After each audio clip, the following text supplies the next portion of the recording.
This ranch is 700,000 acres.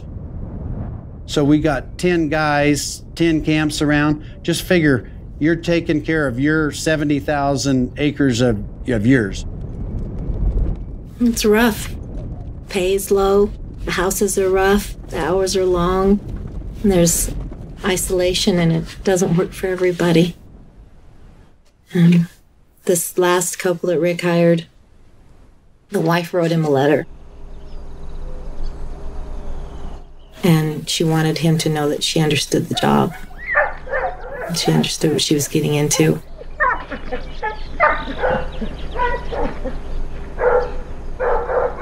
My husband had a big talk with me. Not a big talk, it was a short and powerful talk before we got married.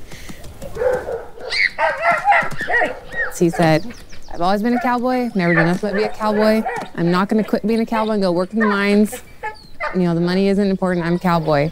And I said, okay. So that's kind of signing on the dotted line there, way more than a wedding vow, you know, so.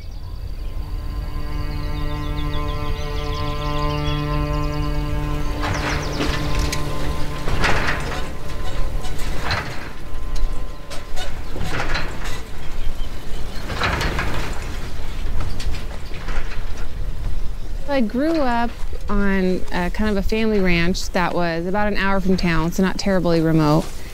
And ever since I met and married Jim, he's taken it a personal challenge to get me farther from town. Every time we move, it's a little farther. So I hope we don't move again.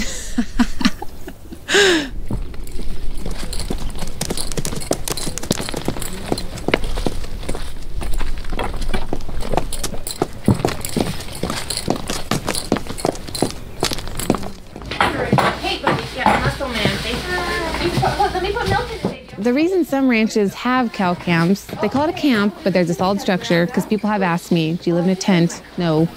We live in a small house with solar, electricity, a clothesline to dry clothes, and a windmill that pumps water. The country is so rough and rugged that you don't have all your cows on a meadow by a barn, and then you just go out and take care of them. The cows live out with the wild animals, on the desert, in the hills and the rocks and the canyons.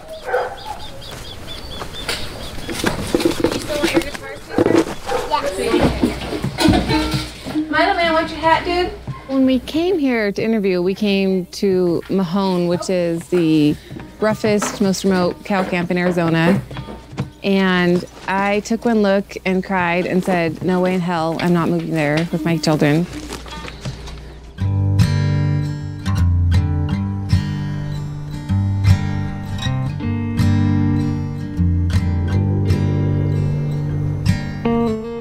I really wanted to do it. It was just, I had a lot of, you know, reservations and worries and concerns about living this far from town, 4.5 hours from town. The first few days were hard. I was not in a good mood. And my husband would say, smile, cheer up. And I said, no, I'm here. That's it. You get me here, not happy. But I made it a week, and then I was really feeling accomplished, you know, because not a lot of women could make it here a week. And I did, and then it just kind of grew on that. This is ready for the fridge. When you live 4.5 hours from town, getting groceries is a 3-day trip. If you tried to do it in one day, that'd be 9 hours of driving, plus errands, plus groceries, plus diaper changes, plus snacks. So we would just plan it, get up real early. On the first day we went, go get a room, and then we had a day to go to Costco, do all our errands, shopping, stock up on diapers for the next month. Possibly longer, because you never know if you're gonna get stuck in here. Everything's rationed, and you know, if the bag of sugar spills on the way up, it's a major disappointment. Because you're 9 hours from another bag of sugar, and you're not gonna drive 9 hours to get it.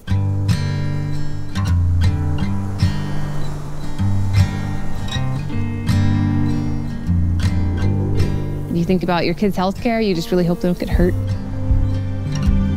When your baby has a fever in the middle of the night, 103, or strange rashes, do I drive to town?